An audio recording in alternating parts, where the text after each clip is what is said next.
என்ன பாட்டை கொஞ்சம் திருப்பி போடுங்க.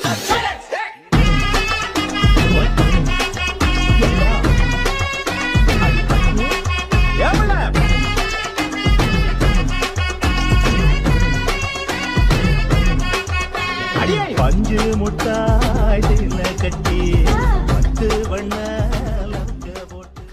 பஞ்சு முட்டாய் ரீல்ஸ் பண்ணிட்டு எங்கம்மா பட்டு புடவைய களவாண்டு வந்தா பழைய பட்டு புடவைக்கு இவ்வளவு பணமா?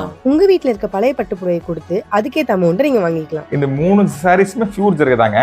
இந்த 3 சாரி சேர்த்து ஒரு 55,000 கொடுத்து நம்ம வாங்கிக்கலாங்க. 3 சாரியுமே வெள்ளி ஜெர்கங்க. ஸோ அதனால தான் இந்த 3 சாரியும் 55,000 கொடுத்து வாங்கிக்கிறோம். வெள்ளி மட்டும் இல்லைங்க, இதுல கொஞ்சம் தங்கமும் கலந்துருக்கும். பழைய பட்டுப்புடவை மட்டும் இல்லாம பழைய வெள்ளி பொருள் கொடுத்தும் அதுக்கேற்ற அமௌண்ட் உங்களால வாங்கிக்க முடியும். அது மட்டும் இல்லாம உங்க வெள்ளி பொருள் ஆல்ரெடி அடகு வச்சிருந்தா அவங்க கிட்ட இருந்து மீட்டு மீதி என்ன அமௌண்ட்டோ இவங்க உங்களுக்கு செட்டில் பண்ணிடுவாங்க. தமிழ்நாட்டுல நீங்க எங்க இருந்தாலும் உங்க வாட்ஸ்அப் மூலியமா சாரி மேட் சென்ட் பண்ணா அந்த சாரியை செக் பண்ணி சாரிக்கான அமௌண்ட் கொடுத்து இவங்களே ஃப்ரீ டோர் பிக்கப்பும் பண்ணிப்பாங்க. நம்ம Coimbatore Gandhipuram bus stand cross cut ரோட்ல கணபதி சில்க்ஸ் ஆப்போசிட்ல நம்ம சரவணா பட்டு சென்டர் லொக்கேட் ஆகியிருக்கு. நம்ம சரவணா பட்டு சென்டர் மொத்தம் 3 பிரான்ச்சஸ் இருக்கு. அது எங்கெங்க அப்படின்னா கோயம்புத்தூர், சென்னை அண்ட் மதுரை. உங்க பழைய பட்டு புடவையை பணமாக்க தி பெஸ்ட் சாய்ஸ் நம்ம சரவணா பட்டு சென்டர்.